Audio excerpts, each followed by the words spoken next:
Pois é, infelizmente, Jujutsu Kaisen chegou no seu final. Então, vamos para a nossa última análise do mangá de Jujutsu Kaisen. O capítulo começa exatamente de onde o último parou, com o trio investigando o caso. E mais uma vez, é bom ver esse trio reunido. Desde Shibuya, a gente não tinha isso, essa dinâmica que remonta ao início de Jujutsu Kaisen, quando os três reúnem missões simples, ou quase simples, com Itadori e Nobara fazendo piadas e sendo alívio cômico, enquanto Megumi sempre sério e sendo pessimista. A típica combinação equilibrada. Eles conseguem resolver o caso e quando o culpado está sendo levado embora, Itadori percebe que o cara tá triste, meio cabisbaixo. Então, Itadori vai falar com ele. Nesse momento, Itadori diz que ele não pegou pena de morte nem nada do tipo, mas o sujeito, ainda assim, não sabia o que fazer a partir daquele momento. Itadori então se lembra de uma conversa que teve com o Gojo durante o treinamento de trocas. No flashback, Itadori estava falando justamente sobre o treinamento de troca, onde ele imaginou que depois do Kusakabe, o próximo com quem ele iria trocar seria o Gojo.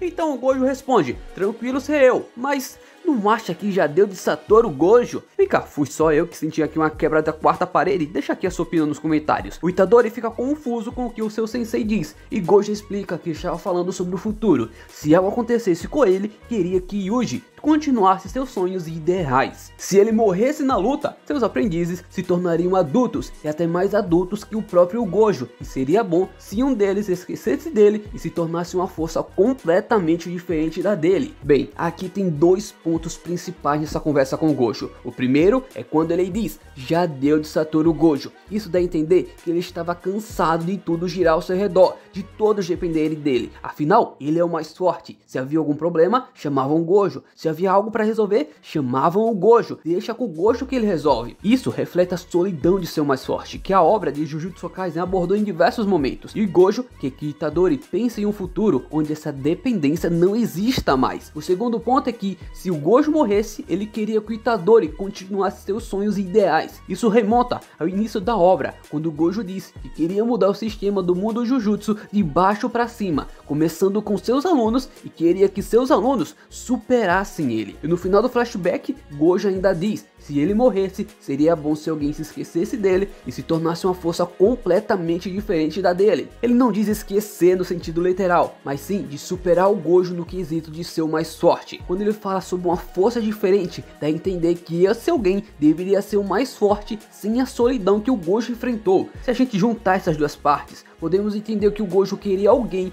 que se tornasse o mais forte, mas sem a solidão e a dependência que ele viveu. Podemos dizer que o Itadori sim, continua com os ideais do Gojo e de certa forma o Itadori superou o Gojo, não em termos de poder bruto, mas porque ele se tornou mais forte sem a solidão. Assim como seu avô pediu, ele tem pessoas ao seu redor. Vocês conseguem entender a profundidade dessas falas? Isso aqui já dá um fechamento de arco para o Gojo. E voltando à conversa com o Itadori com o culpado, ele levanta o astral do homem dizendo que estava tudo bem, pois ele já havia entendido que estava errado e poderia refletir sobre seus atos, e quando estivesse pronto, poderia ajudar na próxima vez. Assim como o Gojo, que apostou no Itadori quando foi preso, agora o Itadori estava apostando nesse cara e apontando o caminho para ele. Isso encerra o arco do Gojo, quanto o arco do Itadori, ao meu ver. Depois, a Nobara faz uma pergunta para o Itadori. Ela pergunta o que fez com aquilo. Itadori responde que jogou fora, mas estava tudo bem, pois agora era um objeto de proteção. A cena corta e a gente vê o Sukuna e o Mahito conversando em um lugar onde as almas circulam. Como já foi mostrado, sabemos que maldições têm almas, e por isso elas reencarnam, como o Jogo já falou lá em Shibuya. Mahito pergunta para o Sukuna se ele estava mentindo para si mesmo e para os outros, sobre viver conforme as suas vontades, quando na verdade ele vivia por vingança contra aqueles que o maltratavam por ser uma criança indesejada. Podemos entender aqui que o Sukuna nasceu com uma técnica inata, adicionando também o fator que o Sukuna era para ser gêmeo, e isso é visto com maus olhos no mundo Jujutsu. Mas vem cá, vocês se lembram daquelas crianças que o Geto salvou? A Nanako e a Mimiko? As duas eram maltratadas e presas em gaiolas, isso nos tempos modernos. Imagina o que acontecia com crianças feiticeiras na era Heian. isso explica o ódio do Sukuna. O caminho de vingança e do ódio era o único que ele conhecia e era o que fazia sentido para ele. Sukuna ainda disse que teve duas escolhas de como viver, então podemos ver duas crianças, uma de cabelo escuro e uma de cabelo branco. Aqui temos uma fala interessante do Sukuna. Ele diz que não conseguiu conter as maldições que habitavam em suas entranhas e temia ser consumido por elas. Isso me faz teorizar que a técnica inata do Sukuna pode ser de comer maldições e feiticeiros humanos para ganhar mais poder, mas ele temia ser consumido pela sua própria técnica. E de certa forma, o Itadori também faz isso. Afinal, ele não comeu os fetos amaldiçoados para obter mais poder e a manipulação de sangue, mas isso é só uma teoria, tá certo? Por fim, Sukuna diz que, se tivesse uma nova chance de viver, escolherá outro caminho, e a criança de cabelos brancos é na verdade Uraumi. Assim como Geto, Sukuna deve ter salvado a vida de Uraumi, e por isso ela é tão devota a ele. Mahito então fica irritado, dizendo que o Sukuna ficou muito mansinho, e o Sukuna responde que sim, afinal ele perdeu. Mahito então faz birra que nem uma criança mimada.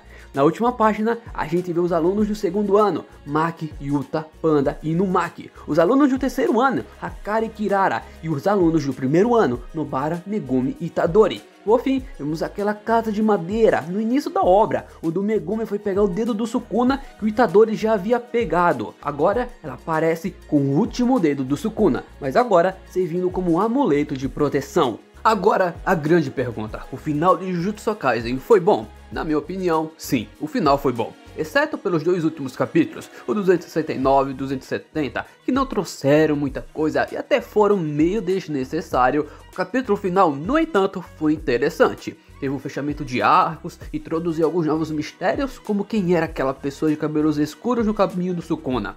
E terminou de uma forma simbólica, voltando ao início da obra, com o dedo do Sukuna agora servindo de amuleto de proteção. Mas é claro, o final poderia ter sido melhor, especialmente se a luta final contra o Sukuna, aquele final de luta, tivesse sido mais impactante, tivesse sido melhor escrito, juntamente com os capítulos seguintes. Se fechassem mais alguns arcos, explicassem mais algumas coisas, desse mais um aprofundamento em alguns personagens, seria melhor.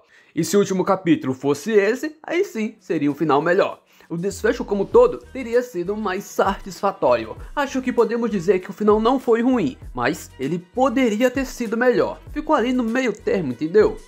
Agora só nos resta rezar pela continuação. Quem sabe o Jujutsu Kaisen mostrando a Era Heian, o passado do Sukuna, ou quem sabe um Shippuden com Itadori e Megumi Nobara adultos como professores. Seria interessante, deixa aqui a sua opinião nos comentários. E aí também fala o que você achou do final de Jujutsu Kaisen, deixa aqui que eu quero saber, tá bom?